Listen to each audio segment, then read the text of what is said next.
Good evening. Welcome to the Bothell City Council regular meeting of Tuesday, March 15th, 2016. Please join me in the Pledge of Allegiance.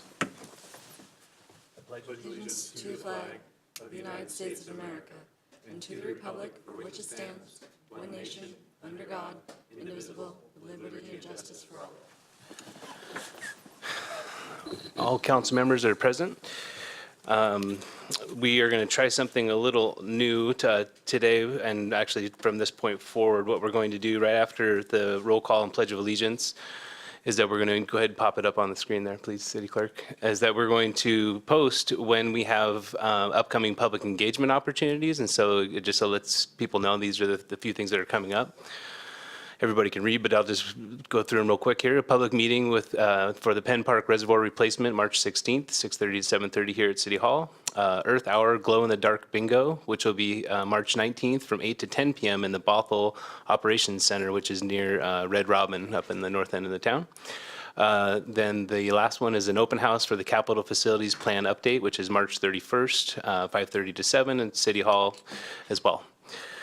So with that, we'll move on in the agenda to the meeting agenda approval. Is there any changes to tonight's agenda? Councilmember Sandberg. I emailed a question to you and the city manager about a potential letter from the city of Bothell regarding our opinion on the Public Works Trust Fund loan proposal in the budget, their proposal to basically eliminate that. Is that something that we're going to do? Do we need to have a discussion at the end of the meeting if it's something we want to do? Is that email today? Yeah. Oh, okay. I hadn't a chance to see it, but usually what we've done is we typically just, because that's something we count on anyways in our normal budget, our existing budget, so I can just write that letter on the behalf of the city unless somebody, would you guys like to talk about us sending a letter as a city? Do you want to talk about it during the meeting, or? No, I mean, it was just that the Senate budget basically eliminates the Public Works Trust Fund loan program, and we've been a recipient of that in the past, and I thought it would be good for us to let our legislators know how important that program is to cities and what it has meant to the city of Bothell, so that they will preserve that program. Mayor, staff is nearly complete with that letter, and you are correct that since that has been a matter that we have discussed in the past, that's also one of AWC's priorities, that no further action is necessary by the city council in order to authorize that letter. Okay, so yes, we will be sending that letter momentarily. Is there any other meeting agenda changes you'd like to change? Okay. Anybody else? Nope. Okay, so we're into the special presentation for Earth Hour. It's a proclamation, so I'm going to go down to the podium, and Sabrina Combe is going to meet me there.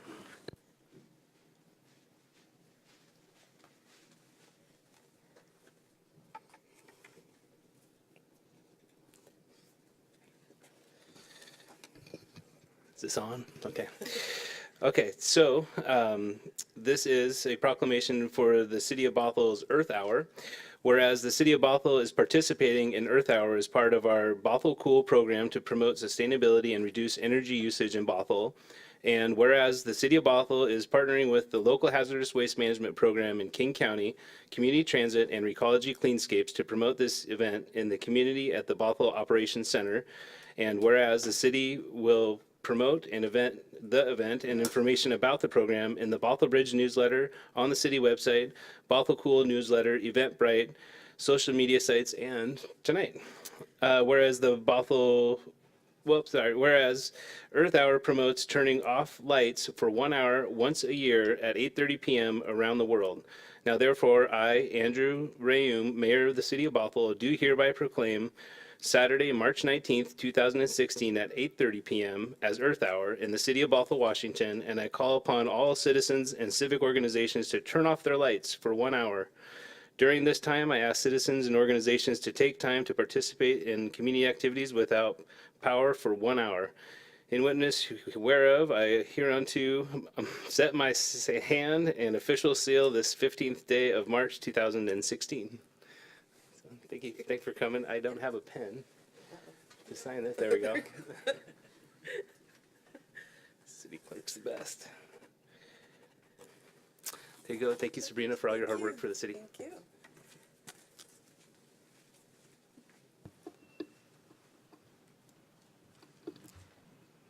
Mr. Mayor, I had a question for Sabrina since she's here about the Earth Hour glow-in-the-dark bingo night. Yes. I thought I saw on the website that they need to register for the event and our free tickets are going fast. Is that correct? That is correct. So they shouldn't just show up March 19th from 8 to 10 p.m. They should go on the city website and click for tickets. Correct. And we have been very clear in all of our publications and information about that. Okay. Because last year we had an amazing attendance, and so we just want to make sure we have room for everybody who attends. Okay, thank you. You're welcome. Any other questions? I don't see. Thank you. So, review of the projected agenda. Is there any changes to the projected agenda? Deputy Mayor.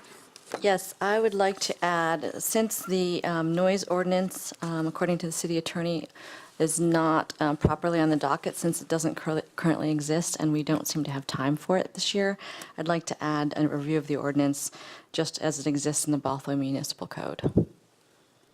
Do you have a date in mind, or do you want to divert to don't. staff to let us know? I'll defer to staff. You guys want to get back to us on a date? Yes, we'll get back to council on a date. Okay, great. Okay, thank you. Councilmember Agnew. To go along with that, I'd like to take a look at the way the city is handling citizen complaints overall, and I'd like to see if we can discuss and possibly get together a citizen committee to review the citizens' complaints, how they're handled, and how we can improve those. And if you want a date, June 14th would be a perfect date since we're scheduled to have about 30 minutes on that date. And that would probably dovetail nicely with the noise ordinance, I would imagine. I think it would. Yeah, okay. Councilmember Sandberg? So a couple of things. The Association of Washington Cities sent out a newsletter yesterday or today that said one of the taglines was latest budget proposal sweeps more city revenue. So that means that the state legislature is continuing to take away money from the cities, which is important for us at budget time because we continually face budget pressures, and yet we're potentially thinking about asking our voters to approve some voter-approved ballot measures. And so I would just like to emphasize that it would be really helpful if we have our finance team and our departments, we give them time to talk before council and the public about their budget pressures and needs in light of the continuing state budgets that reduce revenue to the cities. So you want it specific to the state budget revenue removals, or do you want to talk overall budget? I just think it's overall budget, Okay. taking that opportunity to educate us and the voters what our budgetary pressures are and where they come from. You know, it's not just internal with rising cost of personnel, it's external with reduced revenues into the cities. City manager, we exchanged some emails about you, finance director, to set a course for public involvement and public education on the budget. Do you guys have a ballpark plan of when we'll see that? We're working on that response to the list of questions, and we should be, I don't have a specific date, but we will get back to council with that. And then I also wanted to know how or what the anticipated date of completion is for the parametric study for the Fitzgerald area. I noticed that the Fitzgerald sub-area language, our revisiting the code language for that area doesn't appear on our projected agenda. I'd ask our community development director to respond. Thank you. Mayor and council, we have a report in the packet tonight with the docket of the plan and code amendments for the comprehensive plan update. And that's the latest information we have on where we are with the status of the parametrics report. if that's lacking some information, be happy to respond to any additional questions. So when will the parametrics report be completed? We are projecting to have it, if you look at that report, we should be at the end of phase 2 by the end of this, the end of phase 1 by the end of this month. And the plan is to start the public engagement process no later than May. And then were there a total of 4 phases in that scope of work? I think there are 3 phases, but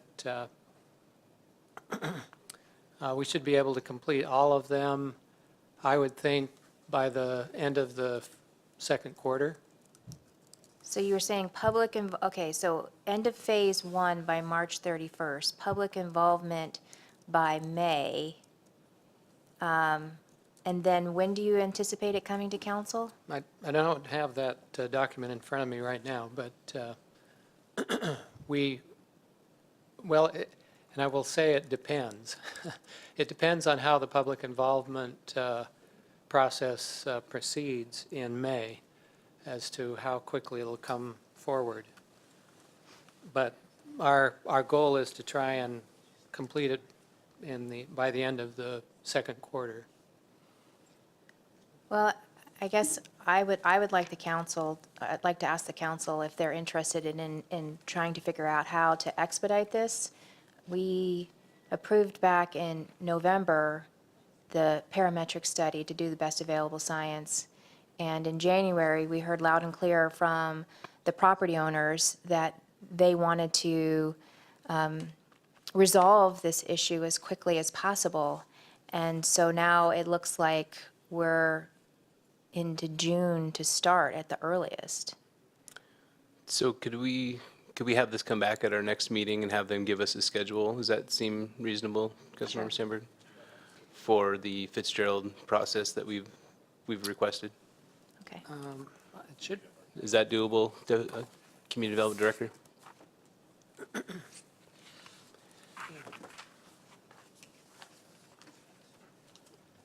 Hold on just a second. I'm looking for the report in the packet here. Yeah, if you look on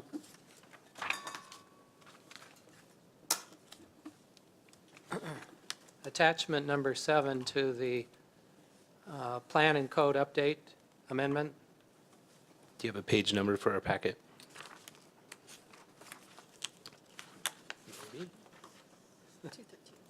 Page 213.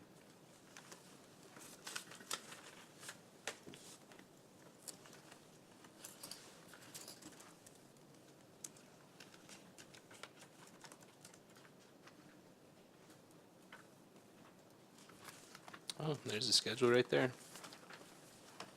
Do you want to look at this, Councilmember Sandberg, and we can come back to it, or? I did look at it. Oh, okay. It's just that we heard complaints from the Fitzgerald property owners that they've been waiting 17 years, and now we're going on 18. And I thought back in December, when we had proved the best available science study, that we were going to be moving on a shorter timeline. But it is what it is. So there were 2 other items, in addition to the noise ordinance, that we had discussed and then were taken off the docket. One was banning lead ammunition. I'd still like the council to consider banning lead ammunition in the city of Bothell in the context of we have a shooting range that we'll potentially be locating, and I've talked in the past about the importance of not introducing the introduction of lead into our community, and I referenced the Seattle Times Loaded with Lead series, referenced Flint, Michigan. I'd like us to have that back, bring that back before the city, and if it looks like June 14th is a good time, I'd like to have it back June 14th. Councilmember Fried would like to comment. You okay with yielding the floor? Yep. Yeah, actually, Tris, it sounds like you might have looked into this more. Do you know if the state of Washington has rules like California and other states that you can't use lead bullets while you're hunting?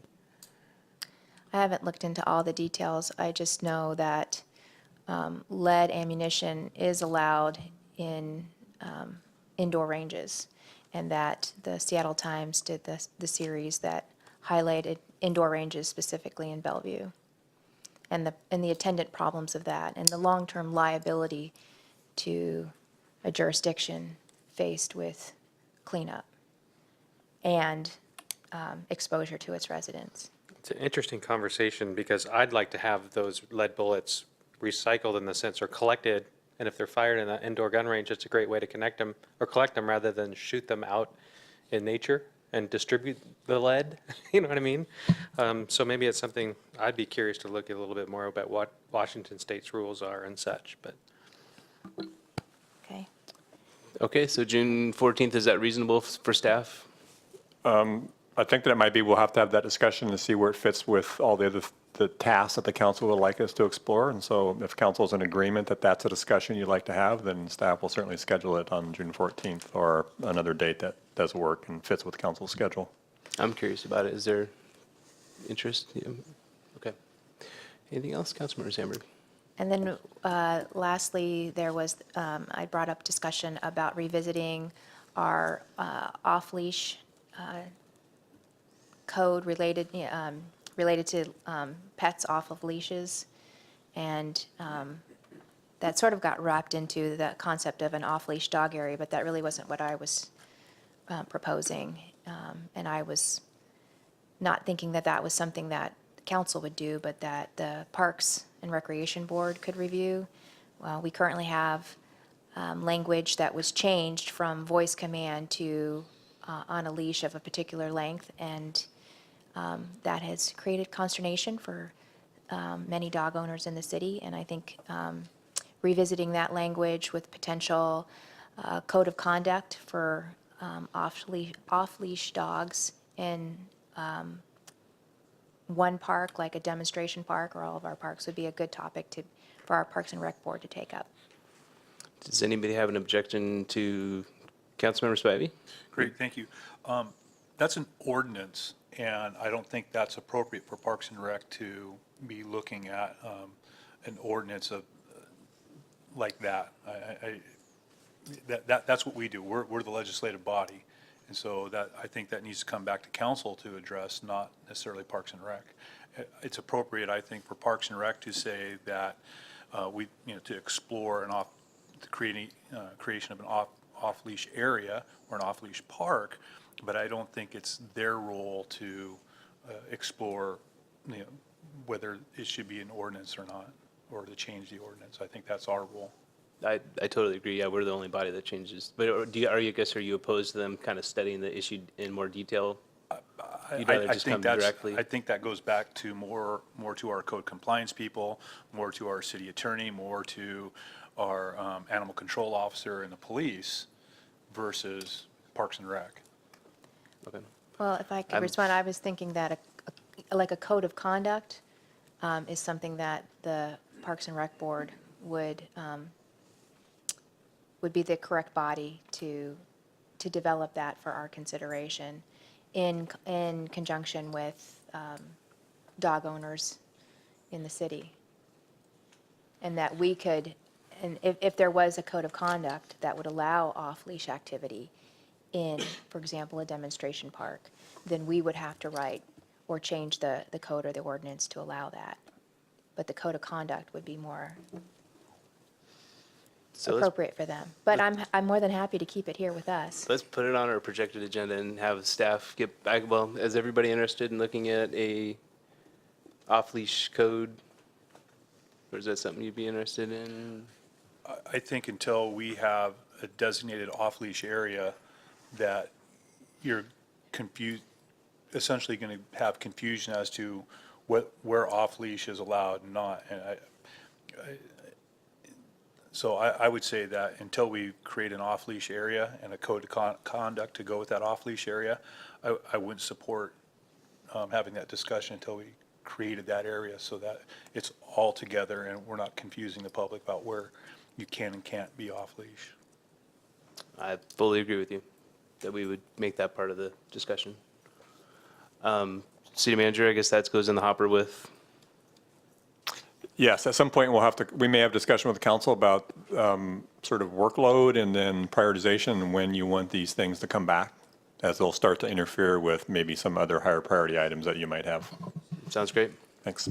Excuse me? Any other, council member? Yeah, I think you might have misunderstood Councilmember Spivey, actually. I think you were against bringing it back for discussion this year, is that correct? Yeah, the only way I want to bring it back is if we're talking about creating an off-leash area and have it as part of that. I'm not supportive of just having a discussion about code of conduct until we have that, created that off-leash area or as part of creating that off-leash area. Right, and I just looked down this way, and I think there's a majority of people that are interested in hearing about it and having a temporary or at least a pilot area to try out an off-leash dog park area is what that's okay. what I'm understanding. Is everybody else in that understanding? Okay. Okay. Is there any other projected agenda items? I have one that's pretty much dovetails with one thing Councilmember Sandberg brought up, and that's on our projected agenda. We have a couple plan and code amendments for the Nike Hill area and then East Riverside Drive, and I personally don't want to hear either of those until we hear Fitzgerald.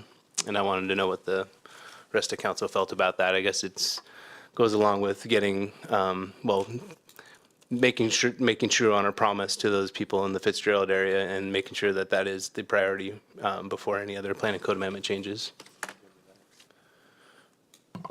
So you said Nike Hill and what else? Nike Hill and then East Riverside Drive plan and code amendment changes that are on our projected agenda. I don't have the dates. I mean, they're on, okay, there we go. April 19th is the Nike Hill code and plan amendments, and then East Riverside Drive was on here. Oh, there it is. Yep, April 12th. Okay, so when will the reports be back to us? We heard the first phase is at the end of March, and the second phase where we really have the information is when? April, May. So if it's May, I don't know why we put other citizens on hold when we can't even address the Fitzgerald area anyway. I'm with you. I want the Fitzgerald area taken care of. You all know where I stood on that whole item anyway. But I don't see why we'd hold discussing East Riverside Drive and Nike if there's nothing even to discuss yet on Fitzgerald. Why delay work when obviously we're starting to already fill up in June and other work we're doing after that? Let's get to it. Does anybody else feel that way? Councilmember Sandberg? I would agree, and I think that by putting Fitzgerald and completing that item before Nike Hill and East Riverside Drive plan and code amendments frees up staff time to focus on Fitzgerald and moving that forward, and then they don't have to spend staff time on Nike Hill and East Riverside Drive. I think it's really important that we elevate the importance of completing Fitzgerald. And if those two items are postponed until after Fitzgerald, we have other things that we can do in the meantime.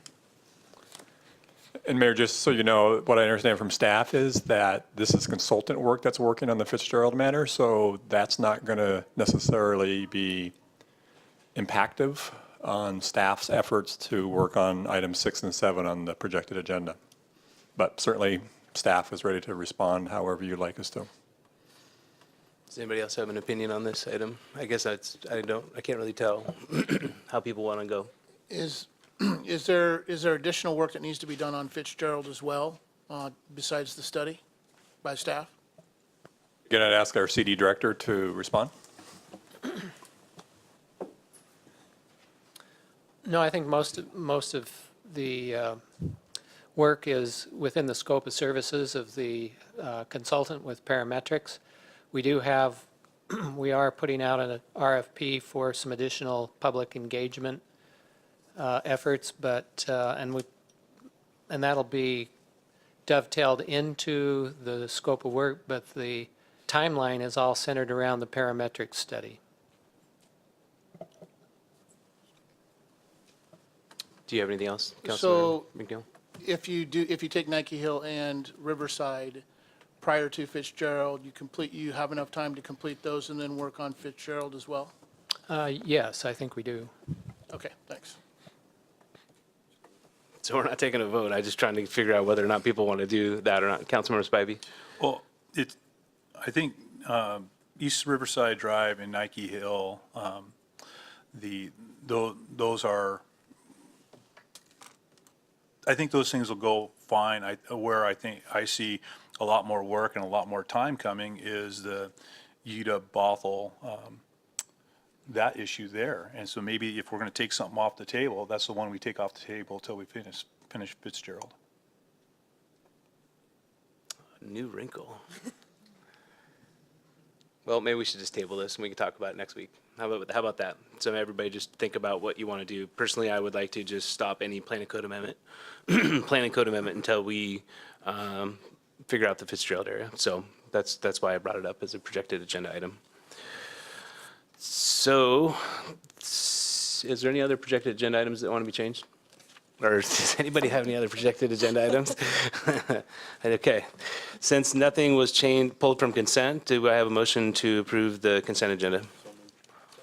Moved by Councilmember Agnew, seconded by Councilmember McNeil. We're doing voice vote still, so all those in favor say aye. Aye. Opposed? Passes unanimously. Next agenda item is the visitor section. So this is the part of the meeting where the public is welcome to speak your mind to the Mr. city Mayor? council. Mr. Mayor, I apologize for interrupting, but if I may make suggestions on our votes so that we don't have something that happened someplace else, is that as part of saying aye or no, that a show of hands, because recently it was in the paper where there was because it was a voice vote only, there was no visual confirmation, something came across and it was, I believe it ended up being a tie vote and that they have to go back and fix. That'd be horrible, yeah. Yeah, I did hear about that. So this vote reminded me of that. So I just would like to make the recommendation that even though we do a voice vote, that we also should have a show of hands so that you have visual confirmation of exactly the numbers. And someday we'll get our voting machine back, right, City Clerk? Okay, I agree, and we'll do that from here on. Councilmember Freed? Yeah. Do you know when we will get our voting system back? No. Okay. They're working on that. They expect to have something by, say, May timeframe. It's a new system entirely that they'll be installing. So back to the visitor section. Each individual has 3 minutes. I have no sign-up sheets up here. So, there's some sign-up sheets. So please keep your comments to 3 minutes. Please address the council as a whole. The orange light is when you have 30 seconds. The red light is when you are out of time. So the first person is Miss Berry. Well, I drove like a freak here because we were sitting, eating, and I were listening to you saying that we weren't going to even get to the Fitzgerald area till May or June. You're gone the month of August. There were promises made in October and November, and I'm thanking I'm sorry, I can't say her name. I'm thanking the council for remembering that. You're putting us out there another year. And I didn't hear the discussion the last 10 minutes because I was driving, but please don't do that to us, please. We were promised, and we would have been set if you'd let that vote go through the Superior Court. We'd be done. And here you've given us another year. We don't have another year. Thank you.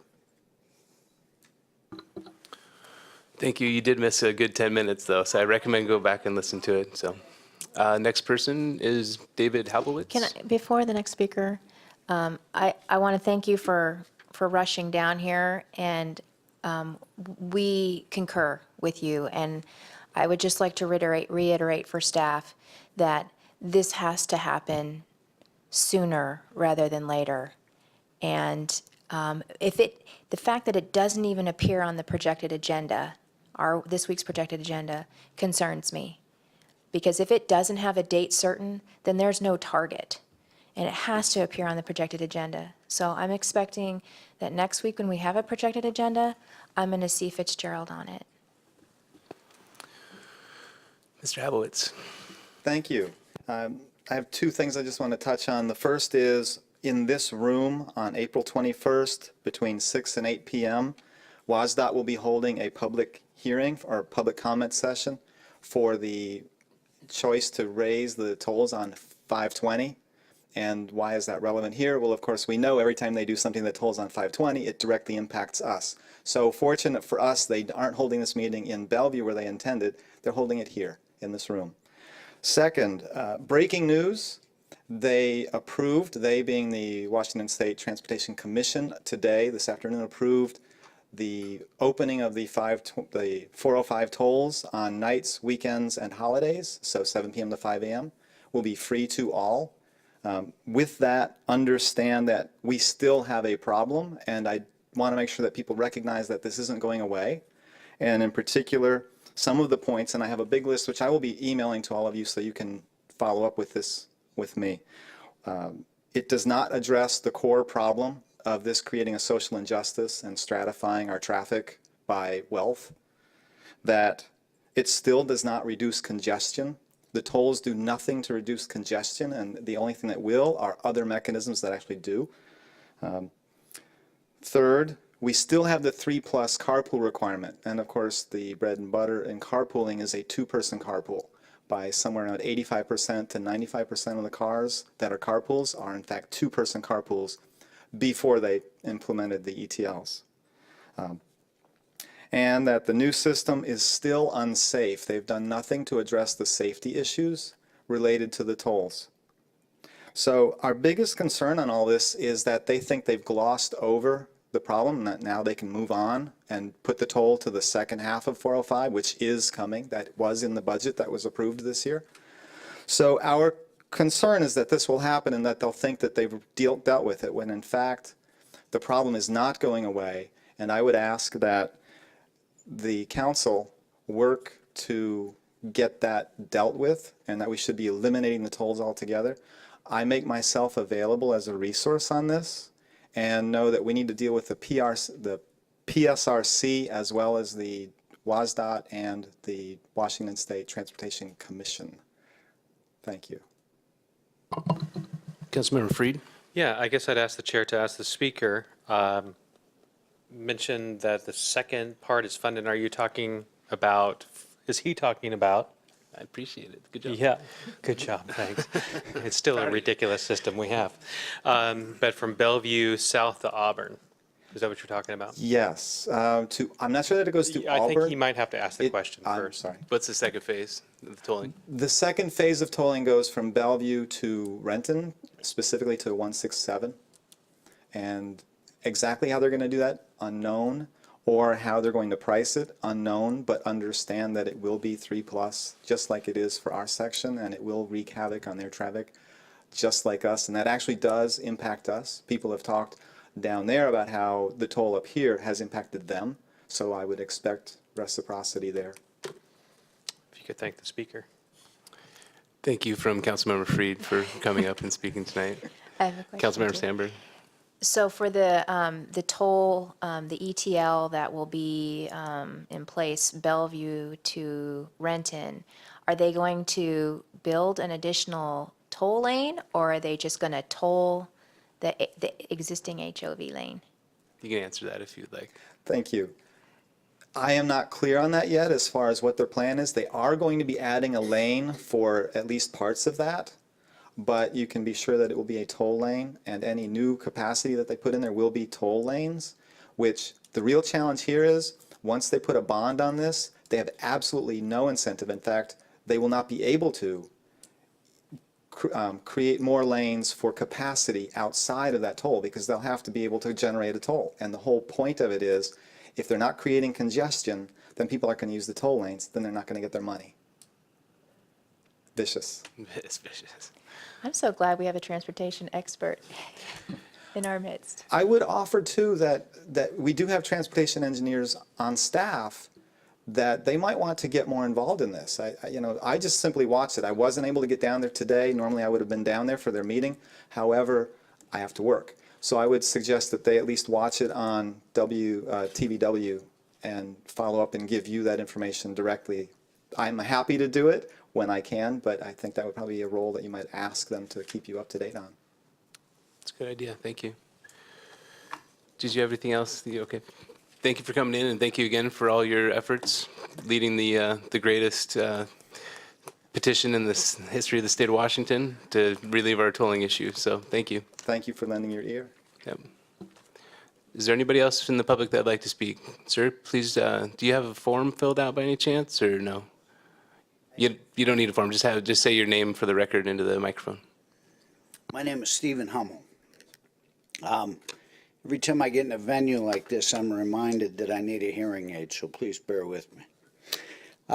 Again, I'm Steve Hummel, and I own land directly adjacent to the city properties, formerly called Parcel O, but I think it's called P South now. And my property is environmentally contaminated because of the historical activities on Parcel P South. For 5 years, I've been trying to work with both the city and the North Shore School District to get my property cleaned up so that it can be sold or developed. Well, there's been considerable cleanup work performed on Parcel P South. We recently learned that there's significant contamination coming from the city's property onto my property. As a result, the Department of Ecology has decided my property is still contaminated and will not give my property a green light for development. In a recent letter from the city's lawyer, I was told that the city doesn't think it would be cost effective for the city to complete the cleanup of the contamination affecting my property. The law is very clear. As the current owner of the contaminated property, the city is responsible under the law for paying the cost of the cleanup on my property. The proposal to sell the property under consideration tonight appears to be an attempt by the city to avoid its legal responsibility. But the law is clear on this point as well. Whether you sell the property or not, the city's liability under the law does not go away. It is also bad policy as a neighbor and as a city attempting to encourage redevelopment, trying to pass off your responsibility to others sends a bad message. It is the city, if it says that the city can't be relied upon to meet its legal obligations and can't be trusted to do the right thing. All I want to do is to either develop or sell my property. But the city's refusal to step up and accept its responsibility is preventing me from doing either. I've spent currently $130,000 of my own money not to get anything done. I really don't want to sue the city. I want to come to some sort of an amicable agreement. But without the city stepping forward to fulfill its legal obligations, I'm really left with no choice. I'm more than happy to answer any questions on anything you got.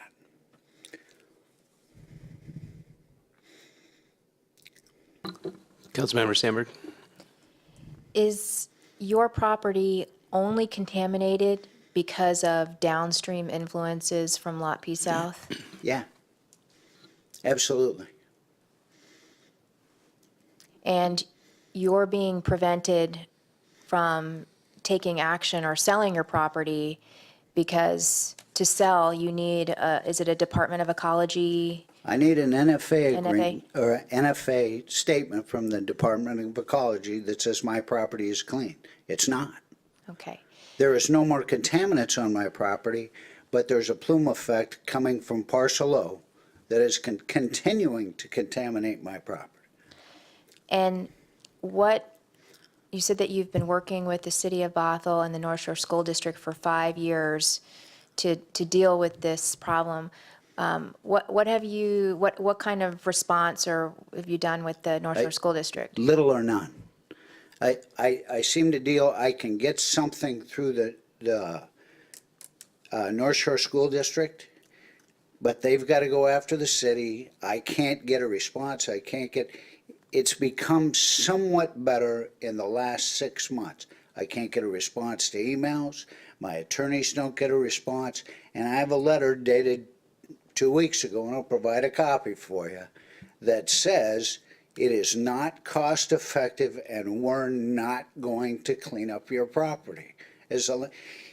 Let me tell you something. 10 years ago, I came through Bothell. I liked it. I put my business here, and I now own 17 pieces of property. I wanted to raise a family here. I don't like it anymore. I get no response from the city. It's a fight. I mean, I have been stonewalled for 5 years. I've had 3 offers on the property. You get a 120-day contingency, and they come back and say there's too much hair on the deal. What do you want me to do? I bought it as a piece of retirement investment. I've been retired for 4 years. I want to go fishing. I want to go to the beach. Give me a break. Just do the right thing. Clean up my property. Thank you for coming in, sir. Thank you for letting us know. Any other questions?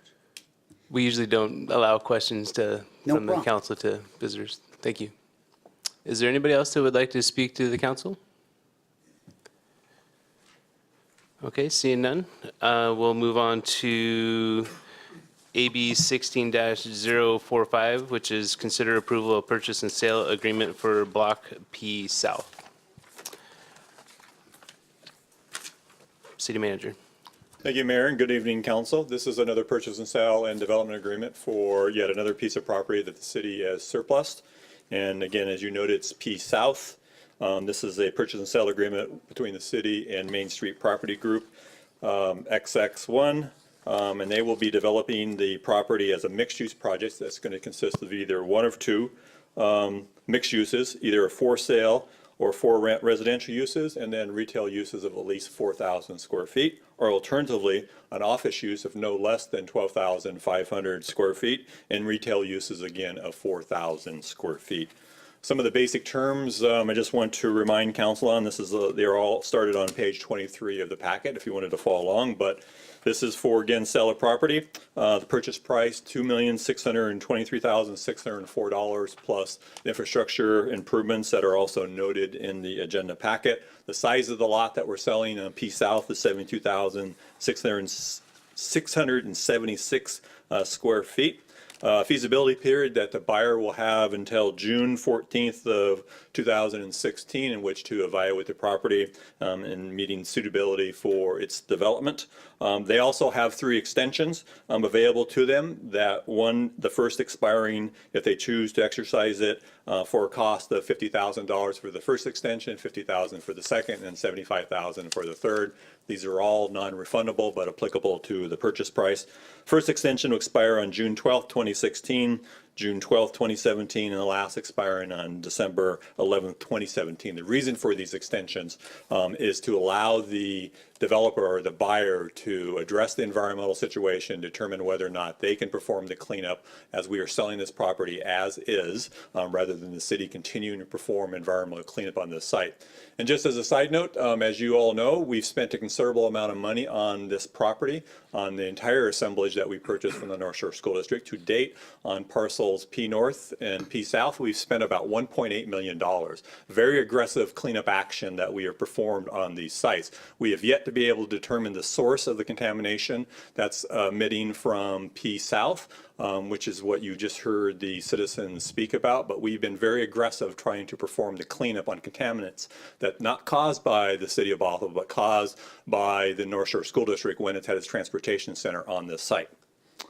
But we can talk more about any of the contamination issues or the comments by the previous speaker, if you like, either part of this agenda bill, after this agenda bill, or if you want to talk about liability issues, we certainly can have a discussion with council in executive session. There's also a number of infrastructure investments that the buyer is required to make as part of this purchase and sale agreement. One is contribution for a latecomer charge payable to the buyer, which happens by coincidence to also be Main Street property owners, for Pop Keeney Road improvements of $152,000, a contribution for the half-acre open space of $185,768, and then construction of water, sewer, and storm utilities along with the stormwater capital facilities charge. So with that, Mayor and Council, I'll conclude my presentation, and I'm available to address questions, and certainly recommend that the council authorize me to execute the purchase and sale agreement with Main Street Property Group. Thank you. So I'd be interested in going into the executive session on litigation matters that have been raised. Is everybody in agreement with that right now, or do you want to do that later? No, now it looks good. Okay, so we're going to take a 15-minute executive session for litigation matters.